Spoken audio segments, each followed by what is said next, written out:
explaining this how as I do with my kids. And I want to focus momentarily, just momentarily, on the words infinite and immeasurable. Because I think these are key words. They're key for us to understand the feeling of Nembutsu.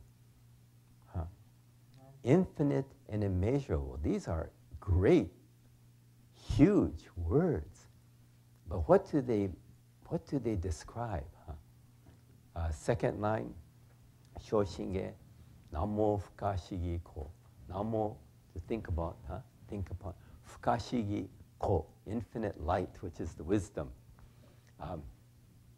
Fukashigi is unbelievable, beyond belief. Infinite is beyond belief. Immeasurable, beyond belief. Fukashigi, unbelievable. When we encounter unbelievability, what do we feel? When change comes into our lives and we encounter unbelievability, what do we feel? And change is always happening in our lives. And we're almost always saying, Namo Amida Butsu. But instead we say this, wow, no way, are you kidding? Wow, I can't believe it. I can't believe it. Fukashigi. I can't believe it. Wow, no way, wow. Wow. This feeling of wow-ness is a feeling of onembutsu. Onembutsu has kind of a wow-ness feeling to it. Wow, unbelievable. Back in 1985, I have a cousin in San Francisco. Lotto started in 1984, the Lotto in California. And my cousin, one of my cousins in San Francisco, back then he just picked these numbers, and I don't gamble, so I think I played Lotto a few times, but I stopped doing that years and years ago because I never checked the numbers. Oh, wow.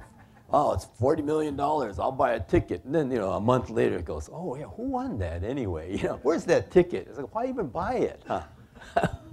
So I don't do that anymore. Don't waste my time or money.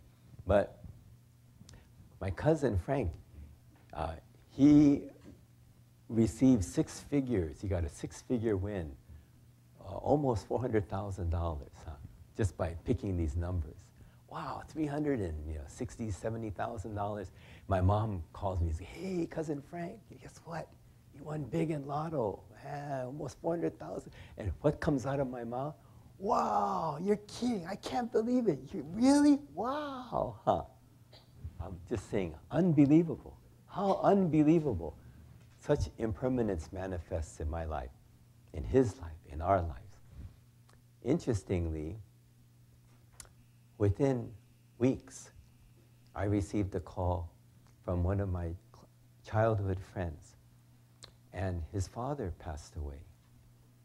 His father was always so good to me.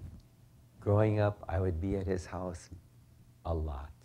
His mother and father were like my mother and father. Sometimes in high school, even in college, I remember going over to his house, and it would be 2, 3 in the morning. We're sitting there in his room, hanging out.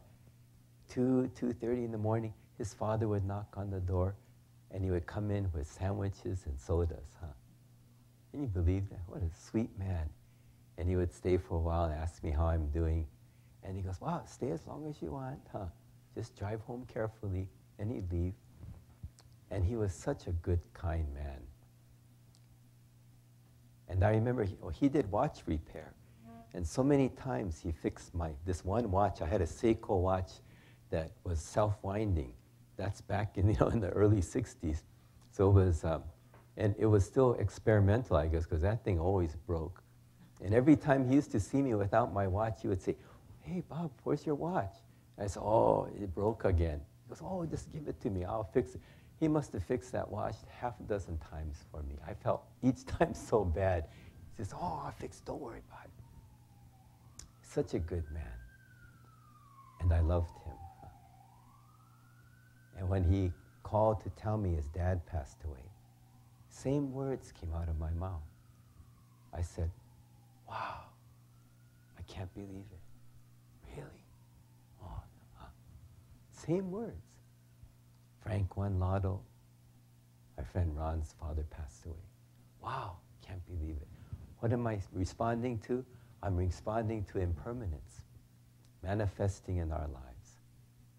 Responding to impermanence with this sense of unbelievability, infinite, immeasurable, fukashigi, unbelievable.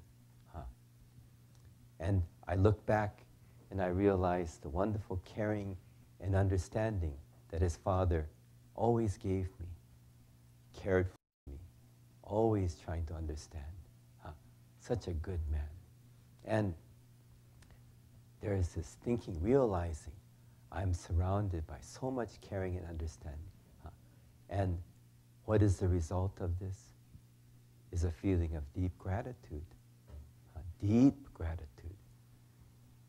Gratitude so deep, words thank you are not enough. And in a way, to me, this is one of my descriptions of what is Namo Amida Butsu.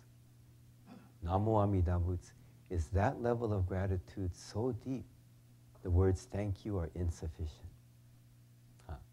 Namo Amida Butsu, when we say this, it's an expression of appreciation so deep, no words can begin to express